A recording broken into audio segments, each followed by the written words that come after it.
नमस्कार फ्रेंड्स। मेरे पिछले वीडियोस में मैं आपको हेल्थ एंड फिटनेस से रिलेटेड बातों पे जानकारी देती रही हूँ। उम्मीद है आपको यूज़फुल रही होंगी और आपको पसंद आई होंगी। आगे भी इसी तरह से हेल्थ रिलेटेड इश्यूज़ पे मैं वीडियोस बनाती रहूँगी और इनकी जानकारी आपको मिलती रहे। इसके लिए आप मेरे चैनल को सब्सक्राइब करें और ज़्यादा से ज़्यादा लोगों तक ये जानकारी पहुँचे। इसके लिए आप अपने फ्रेंड्स और अपने जानने वालों के बीच में इन वीडियोस को शेयर करें। हमारा आज का टॉपिक है PCOD या PCOS। इसका फुल फॉर्म है इस बीमारी का पॉलीसिस्टिक ओवेरियन डिजीज या इसको पॉलीसिस्टिक ओवेरियन सिंड्रोम भी कहते हैं।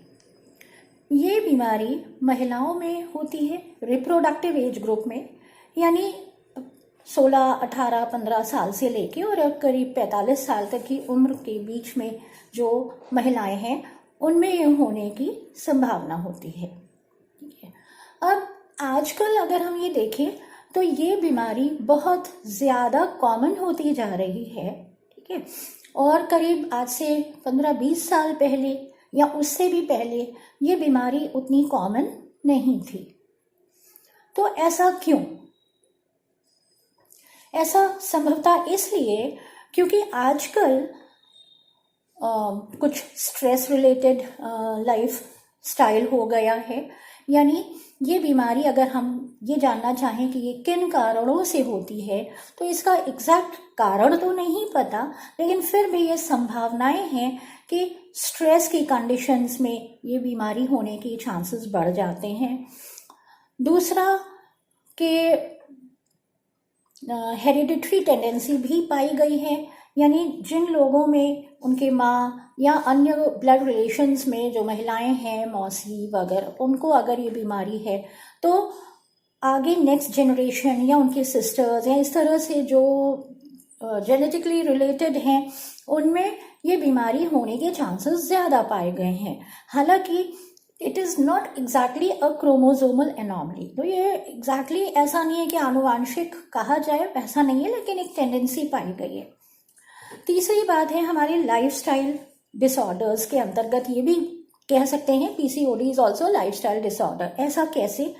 ये देखा गया है कि जिन लोगों के खान पान में ऐसी चीज़ें ज़्यादा शामिल हैं जैसे मीठी चीज़ें या स्टार्च फूड, शुगर्स, उनकी बॉडी में इंसुलिन ज़्यादा सिक्रीट होता है।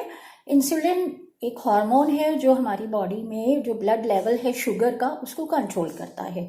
तो जब आप ज़्यादा शुगर एंड स्टार्च खाते हैं तो इंसुलिन को ज़्यादा सिक्रीट होना पड़ता है। ये तो एक नॉर्मल प्रक्रिया है ताकि वो आपके ब्लड शुगर लेवल्स को कंट्रोल कर सके।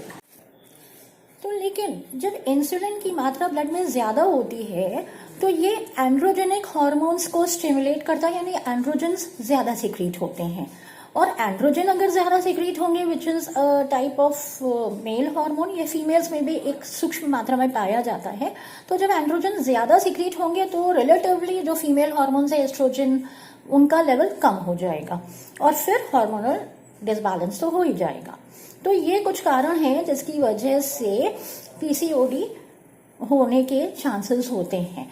अब अगर PCOD है तो उसमें होता क्या है, व्हाट एक्चुअली इज दिस?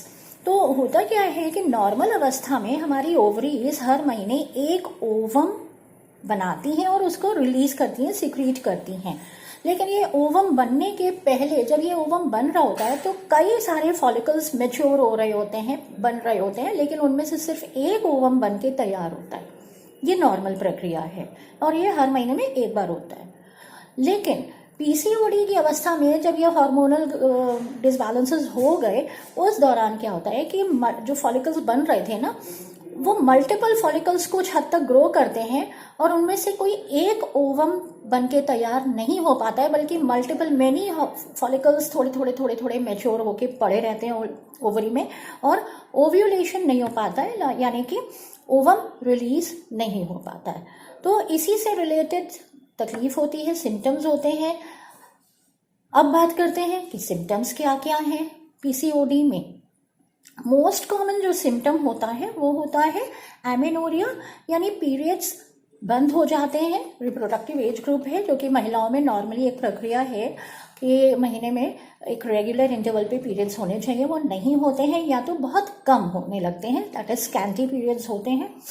दूसरा, क्योंकि ओवम रिलीज नहीं हो रहा है, ऐसे लोगों में इनफर्टिलिटी की शिकायत हो जाती है। आमतौर पे कभी कभी महिलाओं में कोई भी सिम्टम नहीं होता है, कोई तकलीफ नहीं होती पीसीओडी से रिलेटेड, लेकिन एक आफ्टर मैरिज कई साल बीत गए और जब वो एक गायनेकोलॉजिस्ट के पास कंसल्टेशन के लिए जाती हैं when they want a baby, तब एक रूटीन एक टेस्ट के दौरान पता चलता है कि उनको पीसीओडी है और उनको ये हार्मोनल अपसेट्स वगैरह हैं। देन तो हमारा एक और सिम्टम हो गया कि इनफर्टिलिटी। उसके अलावा कुछ महिलाओं में कुछ कुछ वेरिएबल सिम्टम्स भी होते हैं, जैसे पेट में लोअर एब्डोमेन में lower region of the abdomen उसमें दर्द होना, ये दर्द बीच बीच में कभी भी हो सकता है या स्पेसिफिकली पीरियड्स के दौरान बहुत ज़्यादा होना। अगला सिम्टम है एक्ने यानी कि मुहासे होना। ये मुहासे क्यों हो रहे हैं? एंड्रोजेनिक जो हार्मोन्स थोड़ा सा ज़्यादा हो जाते हैं उसी वजह से होते हैं। एक और बड़ा कॉमन सा सिम्टम है हिर्सुटिज्म। हिर्सुटिज्म का मतलब है कि शरीर में अनचाहे बाल होना, जैसे चीक्स पे ये यहाँ जो जैसे मेल पैटर्न जो ये हेयर ग्रोथ होती है उस तरह से, चिन पे थोड़े से बाल उगना, अपर लिप्स पे बाल थोड़े से आ जाना, देन एब्डोमेन में या शोल्डर रीजन में। तो ये अनवांटेड हेयर इन फीमेल्स, इसको कहते हैं हिर्सुटिज्म। कॉमनली फीमेल्स इस प्रॉब्लम को लेके भी डॉक्टर से संपर्क करती हैं।